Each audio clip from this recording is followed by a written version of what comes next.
Este tiempo en el cual hemos hecho este podcast ha sido una gran bendición.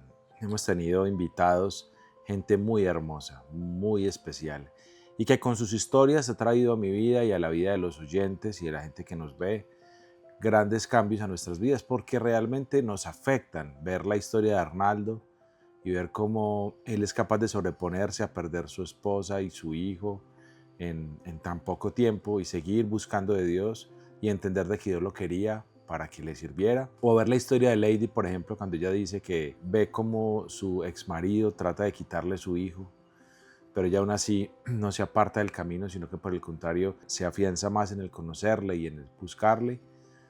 Me ha llevado mucho a reconsiderar y a pensar mucho acerca de que cada historia de esas no podía pasar en mi vida desapercibida, sino que yo también necesitaba generar cambios y también necesitaba darme cuenta hasta qué punto este podcast me sirve a mí, porque muchas veces lo hacemos para generar contenido, para generar unas visualizaciones.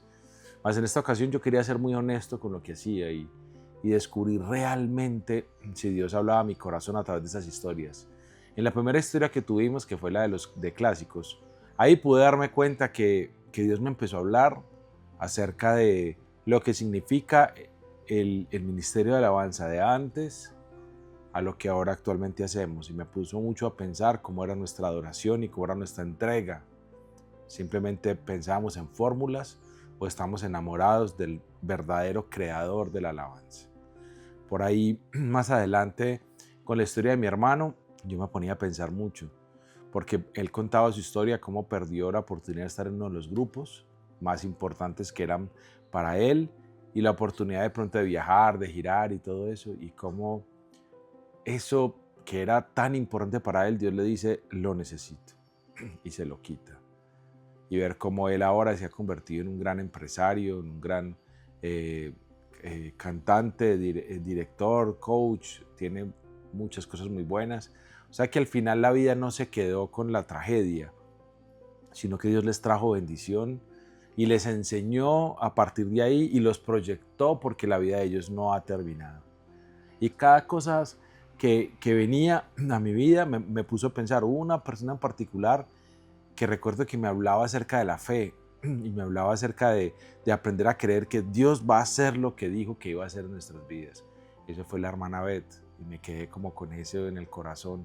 Tal vez uno deja de creer en lo que Dios va a hacer en la vida de uno, porque al no verlo rápido, pues uno se olvida de los... y empieza a dudar de que posiblemente esa palabra no vino de Dios, o fue emoción de alguien. Ha sido muy especial escuchar cada historia, cada persona. Ver cómo John García empezó de la nada en un municipio de Medellín, en un corregimiento de Medellín aledaño, y de no tener absolutamente nada, termina siendo un gran empresario y una persona referente en el tema de la locución a nivel mundial en Estados Unidos. Y todas esas historias me han hecho reflexionar. En esa reflexión que yo tuve, llegué a un capítulo de la Biblia, ahorita lo vamos a leer, y en ese capítulo empecé a reconsiderar lo que pensaba y tomé una decisión. Entonces llamé a un cliente de la empresa que estaba atrasado en las cuentas, lo llamé. Él inicialmente creía que yo pues lo llamaba como para cobrarle y para decirle pues que me pagara el dinero. Pues él viene acá a la casa, y cuando llega a la casa siento que el Espíritu de Dios me habla y me dice, vamos, llevémoslo allí a almorzar.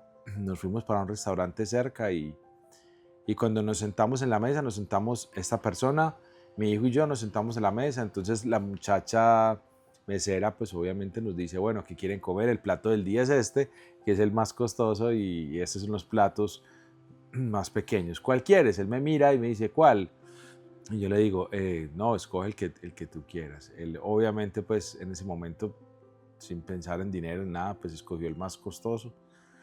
Yo le dije, claro, de una, y sentía que Dios me decía, claro, así es. Él llega, se sienta y se come la comida. Él es una persona muy agradecida, yo lo quiero mucho, es una gran persona. Y me dice, bueno, ¿y entonces qué quieres que hablemos? Yo le dije, primero quiero que sepas que si Dios te llamó a tu ministerio, o sea, él es un pastor, un gran pastor, pero también tiene habilidades con el canto.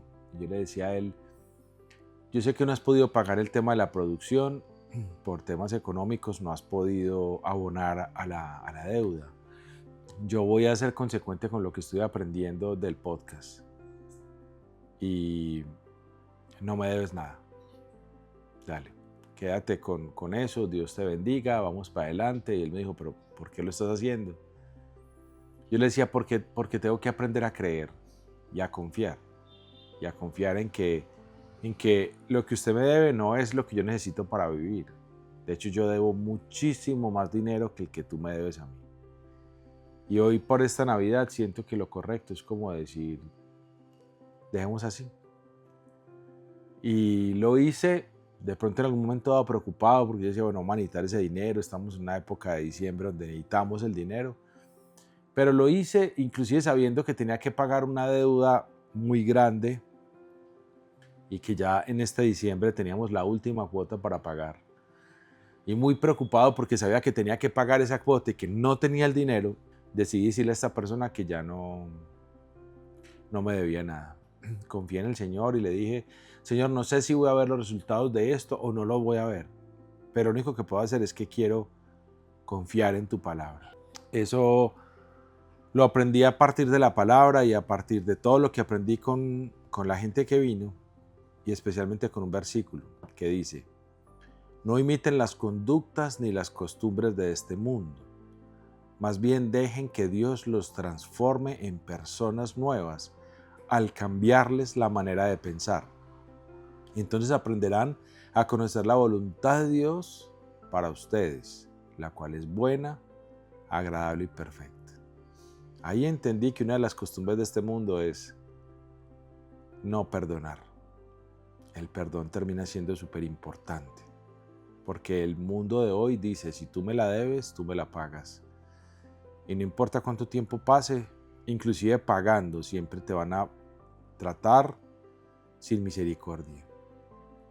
En esta ocasión yo creo que el mejor regalo que podamos tener en Navidad no es algo material.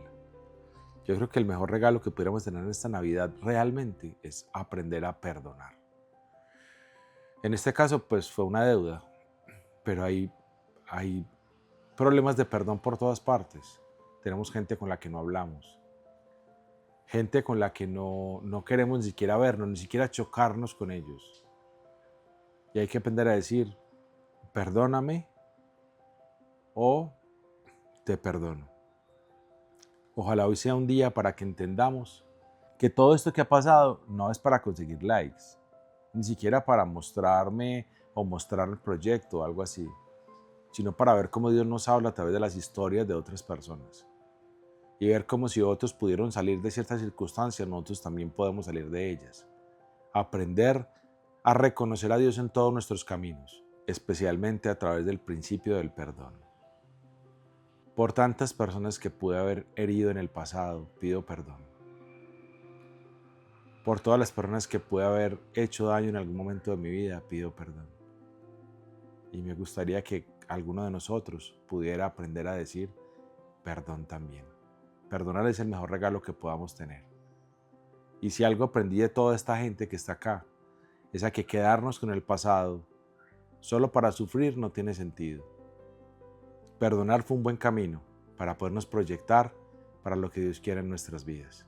Si tú aprendes a perdonar, llegarás muy lejos, de eso estoy seguro. El otro año tenemos más podcasts en casa, acá, con mi familia. Dios les bendiga mucho. Bendiciones.